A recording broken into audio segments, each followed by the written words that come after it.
The National Stock Exchange of India has been actively involved with initiatives to educate the young generation of our country on the importance of financial management. One such initiative is NSE FinWiz that focuses on educating and advising the young workforce of the country on wealth management to enhance financial literacy and to empower them. Insurance is for protection and investment is for growth. Another program facilitated by NSE IPFT is NSE Financial Quest. This inter-school financial quiz contest goes an extra mile by educating the young students on fundamentals of finance. On the buzzer, what is this? It's the formula for the simple interest. Simple interest is the right answer. Under the NSE Financial Quest Base Camps banner, the program engages students around the year through workshops on various topics, projects, interactive videos and quizzes.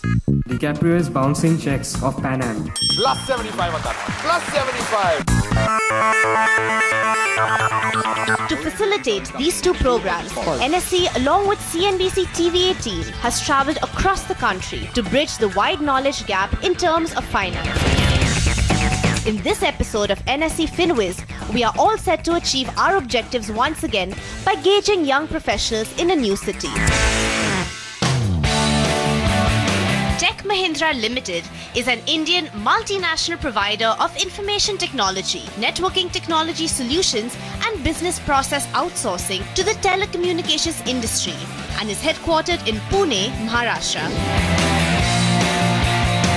The company has presence in more than 51 countries and over 600 clients. Tech Mahindra has grown over 14% in the second quarter of 2014, a growth that has become synonymous with its new ambition to rise. We have about 14,000 employees here. I think the important thing is the average age is about close to about 28, 29 years. So really you're catching them at the right point in terms of as they start their journey towards investment and financial literacy. I think if you look at the way many of these guys have a non-financial degree, so I think for them to understand investments better, this is a great opportunity, I think. NSE FinWiz visited Tech Mahindra with the experts to gauge how the employees plan to accomplish their short-term, medium-term and long-term dreams with the theme Dreams Come True. I have started investing from a young age, from my college days. So basically what I do is I save around 30% of my salary, and of that 30%, around 60% I use savings for FDs, and the rest I use basically for mutual funds and trading in the market. My short-term goal is to buy my own car.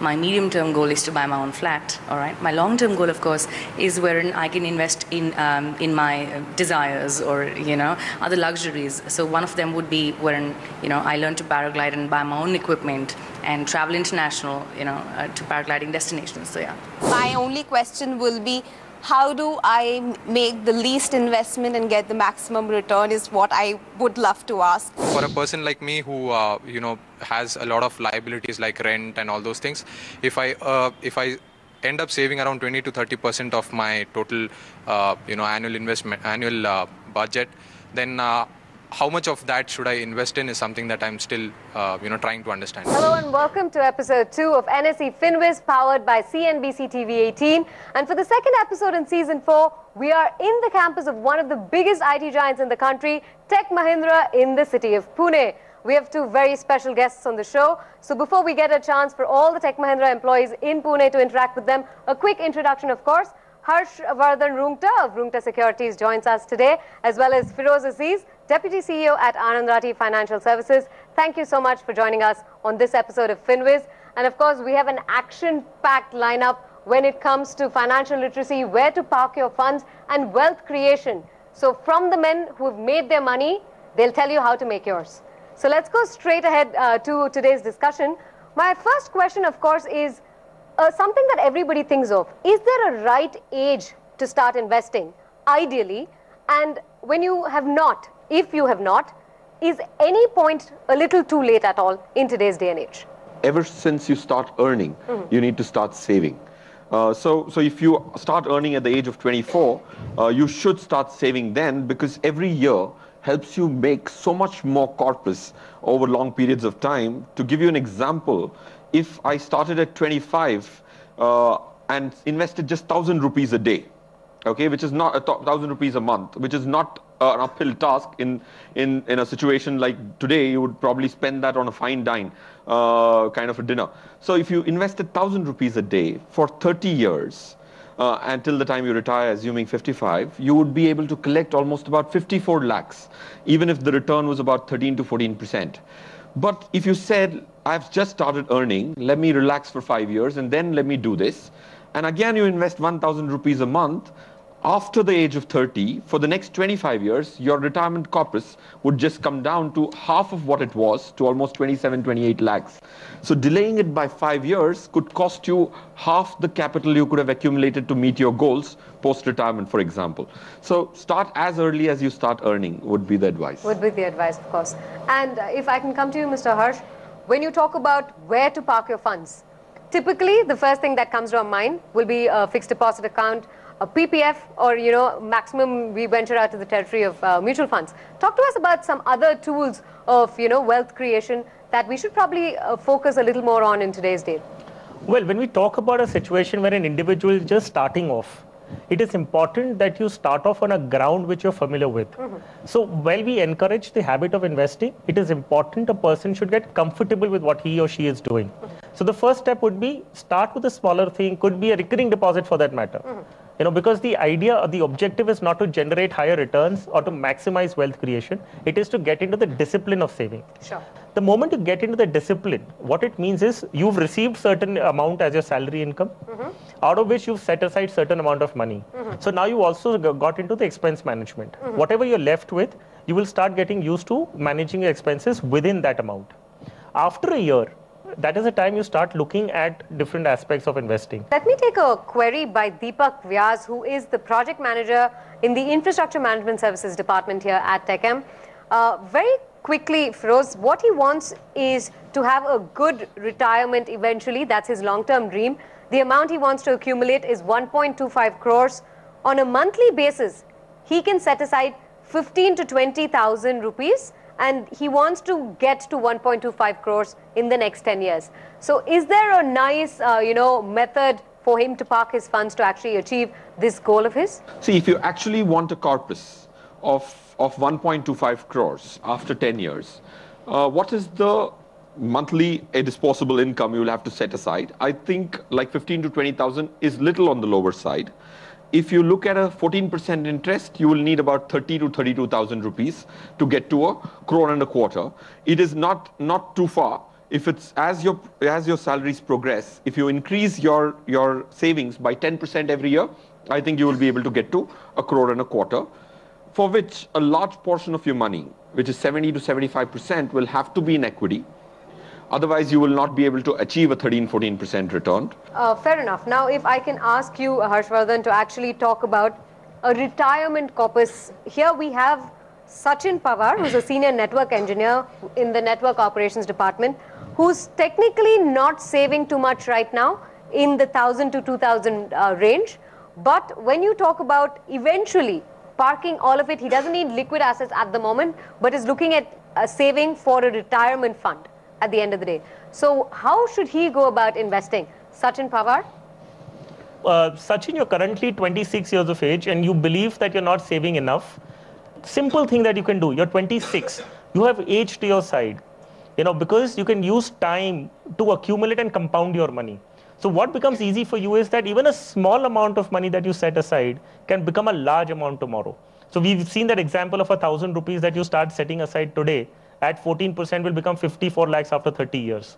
So in case you want to accumulate a corpus of probably 2 crores, all you need to do is put 4,000 rupees a month.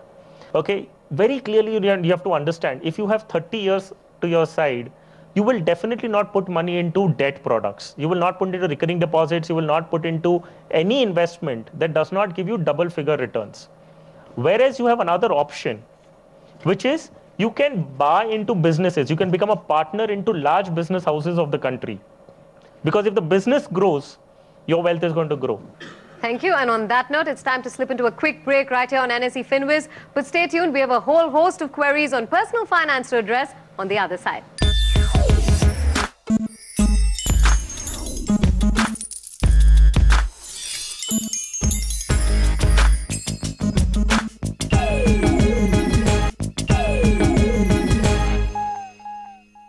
Welcome back to NSE FinWiz, powered by CNBC TV-18, and I'm in conversation with FinWiz Aziz and Harshvardhan Roongta.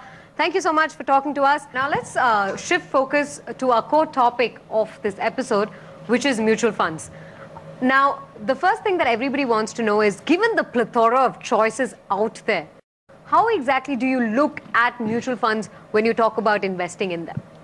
So, let's look at it from the top. Just take it very simple. There would be many options available in the market.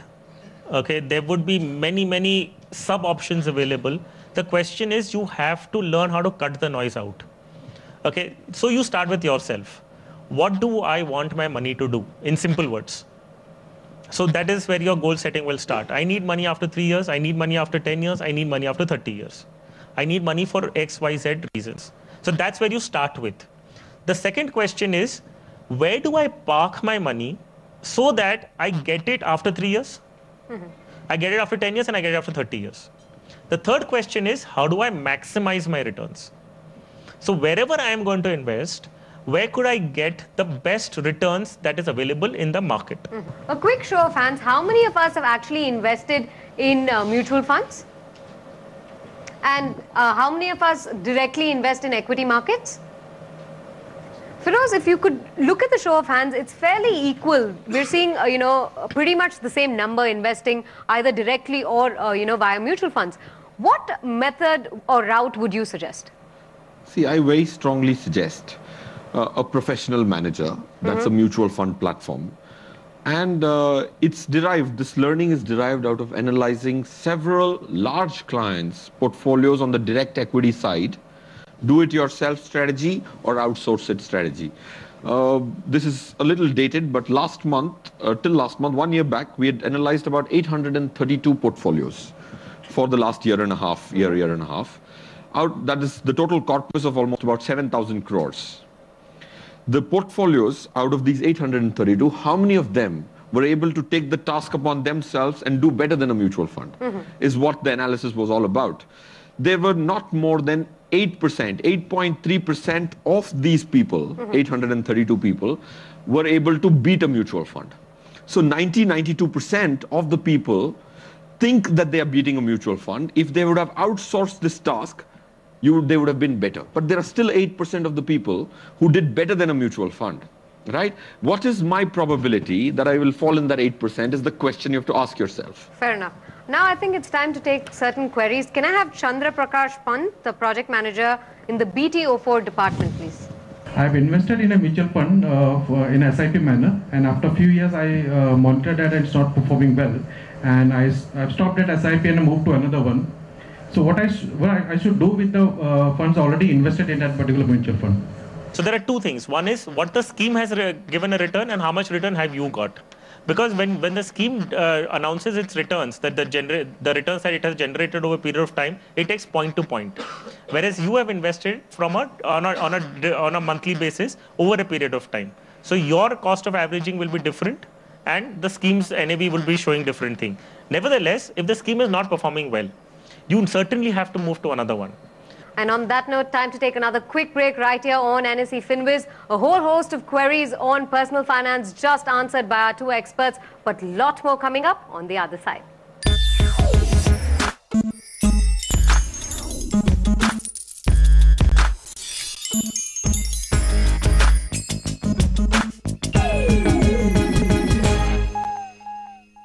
It's a pleasure to have you back here on episode 2 of NSE FinWiz, powered by CNBC TV-18. We're in conversation with FinWiz Aziz and Harshvardhan Roongta, and it's now time for all the employees of Tech Mahindra in Pune to ask our experts their queries on personal finance.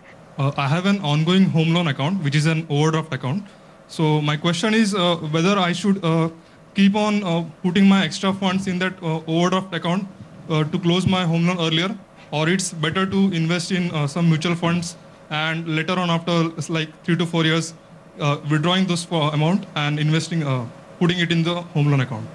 Feroz, I request you to take that. Yeah, I would strongly believe that over the long run, because home loan is not a short tenure loan. It's a longish kind of a loan, 10 years, 15 years, 30 years.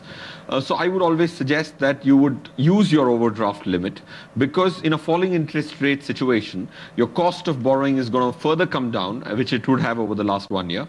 So you will at least have a differential 4-5% return if you actually use that money to enter into equity. What would not make too much sense is borrow that money and invest into debt funds. Then you would actually be losing out.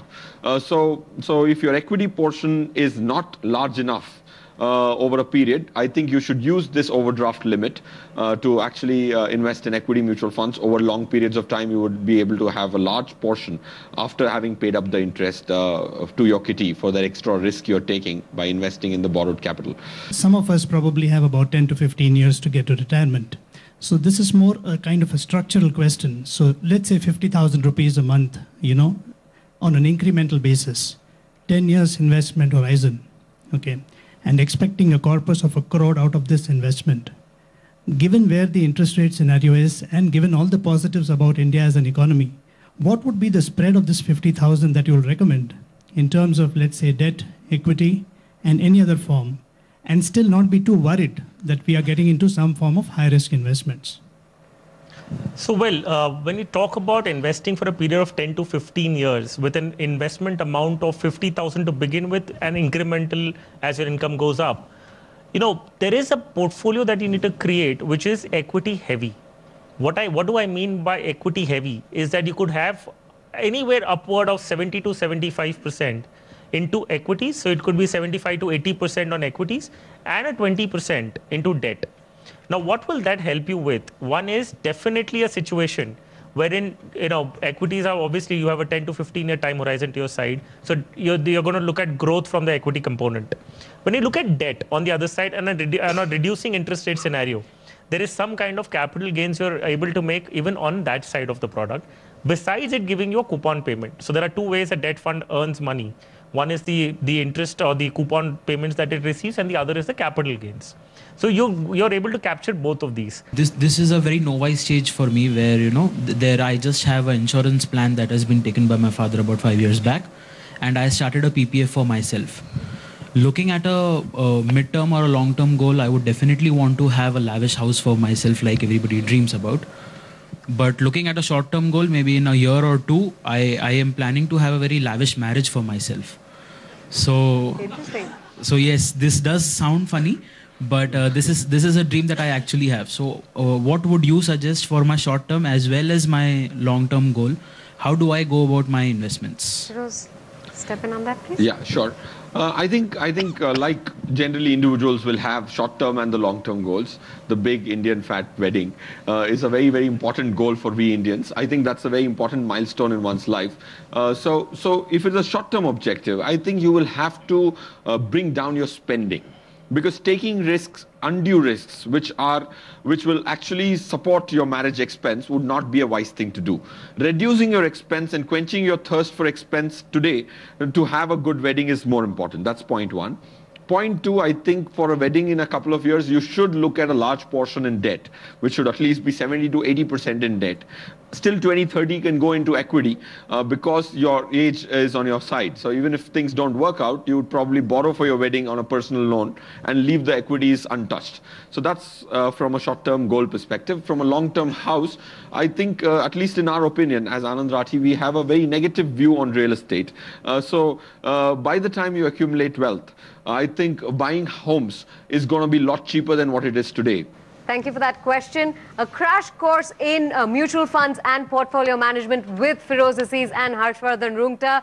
But on that note, we're absolutely timed out on this episode of NSE FinWiz. Thanks for watching.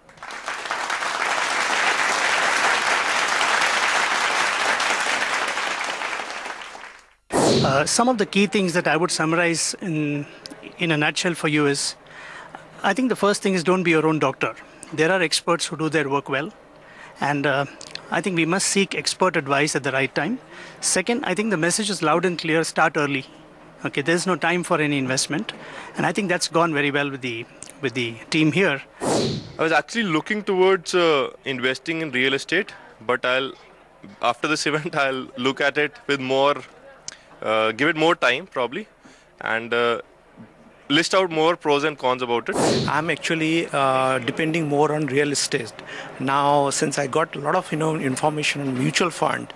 So I'll definitely divert some of my fund towards this instrument. This week's viewer question is, which fund offers no storage costs, no insurance premiums, and is completely exempt from wealth tax? Is it gold exchange traded funds or gold ETFs, debt funds, or hybrid funds? Please send in your answers to fwq@network18online.com and stand a chance to win exciting goodies.